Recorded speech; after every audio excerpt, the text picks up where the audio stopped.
नमस्कार। आज हम अंकूर्ण पुराण के कुछ हिस्सों पर बात करने वाले हैं। जी। ये एक बहुत बहुत बड़ा और पुराना ग्रंथ है और हमारे पास इसका एक अंश है। इसमें दुनिया कैसे बनी, सही जीवन यानी धर्म क्या है, देवता, पुरानी वंशावलियां, इन सब पर बातें हैं। जी। तो आज हम जरा इन अंशों से कुछ खास बातें समझने की कोशिश करेंगे। जी। जैसे इस पुराण के हिसाब से भाई दुनिया बनी कैसे, हाँ। धर्म या सही कर्तव्य वो क्या था, हाँ, और कुछ अहम कहानियों या किरदारों पर भी एक नजर डालेंगे। बिल्कुल। ये अंश हमें उस प्राचीन सोच की एक कह सकते हैं झलक देते हैं कि दुनिया, समाज और हाँ, इंसान का उसमें क्या रोल है। तो चलिए जरा इन विचारों को और करीब से देखते हैं। हाँ, तो शुरुआत करते हैं सृष्टि से। हाँ। दुनिया की रचना। हाँ। इन हिस्सों में बताया गया है कि ब्रह्मांड एक अंडे जैसा है, ब्रह्मांड जिसे कहते हैं। जी, ब्रह्मांड। और फिर उसके अंदर अलग अलग हिस्से बने, जैसे जम्बू द्वीप जैसे इलाके। जी। मतलब लगता है कि दुनिया को एक बड़े ही व्यवस्थित तरीके से समझा गया था उस समय। हाँ, और ये सिर्फ जगहों की बात नहीं है, इसमें जो समय का पैमाना है वो तो गजब का है। युगों और कल्पों का जिक्र है। युग और कल्प, हाँ। ये लाखों करोड़ों साल लंबे दौर हैं। मतलब ये दिखाता है कि वो समय को एक अंतहीन चक्र, एक साइकिल की तरह देखते थे, जिसमें सब कुछ बनता है, बिगड़ता है, फिर बनता है। अनंत काल। हाँ, बिल्कुल। ये आज के वैज्ञानिक समय के पैमानों को भी बौना कर देता है ना? वो अनंत का एहसास कितना गहरा था। वाकई समय की इतनी विशाल कल्पना। अच्छा, तो ये ब्रह्मांड तो बन गया, ठीक है, पर इसमें रहने वालों के लिए क्या दिशा निर्देश थे? यहीं पर शायद वो धर्म वाली बात आती है, कर्तव्य और आचरण। सही कहा, सही कहा। धर्म यानी सही कर्तव्य।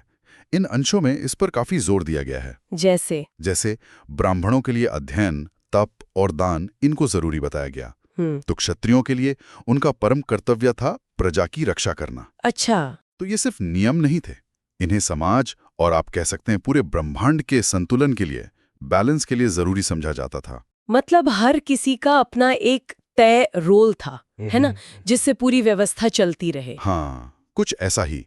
और इसी से जुड़ा है कर्म का सिद्धांत। वो जैसा करोगे वैसा भरोगे वाली बात। अच्छा, कर्म, हाँ। वो इन हिस्सों में साफ झलकती है। अच्छे कर्मों का फल पुण्य माना गया और बुरे कर्मों का फल दुख या फिर शायद नीचे के जन्मों में मिलता है, ऐसा वर्णन है। कर्म को सिर्फ इसी जीवन तक ही नहीं देखा गया, बल्कि उसका असर जन्म जन्मांतर तक माना गया है। दिलचस्प है कि कैसे एक व्यक्ति के काम को भी इतने बड़े मतलब कॉस्मिक स्केल पर जोड़ा गया है। अच्छा, अब आते हैं देवताओं और कथाओं पर। विष्णु, शिव जैसे बड़े देवताओं का जिक्र है इसमें। जी हाँ। और साथ ही कई ऋषि मुनियों और राजाओं की लंबी चौड़ी वंशावलियां भी दी गई हैं। ये क्या सिर्फ किस्से कहानियां हैं या इनका कोई और मतलब भी है? नहीं, ये सिर्फ किस्से नहीं है। देखिए, अक्सर ये कथाएं धर्म और नैतिकता, मतलब मॉरल वैल्यूज सिखाने का जरिया होती हैं। अच्छा। मिसाल के तौर पर विष्णु के जो अलग अलग अवतारों की बात की गई है, हाँ, अवतार, वो यही दिखाता है कि जब जब धरती पर अधर्म बढ़ता है तो कोई दिव्य शक्ति धर्म को बचाने के लिए आती है। ये कहानियां एक तरह से आदर्श स्थापित करती हैं। और वो वंशावलियां, राजाओं की इतनी लंबी लिस्ट क्यों, पीढ़ी दर पीढ़ी? वंशावलियां भी अहम हैं। वो शासकों को एक तरह की डिवाइन या प्राचीन विरासत से जोड़ती हैं। इससे उनकी सत्ता को, उनकी अथॉरिटी को मान्यता मिलती थी। अच्छा, वैलिडेशन जैसा। हाँ, कह सकते हैं। साथ ही ये इतिहास और समय के प्रवाह को भी दर्शाती हैं।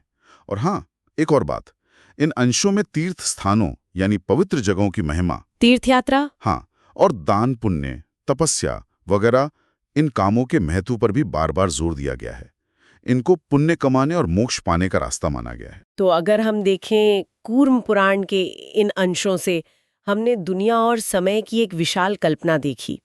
हर व्यक्ति के कर्तव्य यानी धर्म को कैसे समाज और ब्रह्मांड के संतुलन से जोड़ा गया, ये समझा। बिल्कुल। और देवताओं की कथाओं के जरिए कैसे नैतिक मूल्यों को समझाया गया।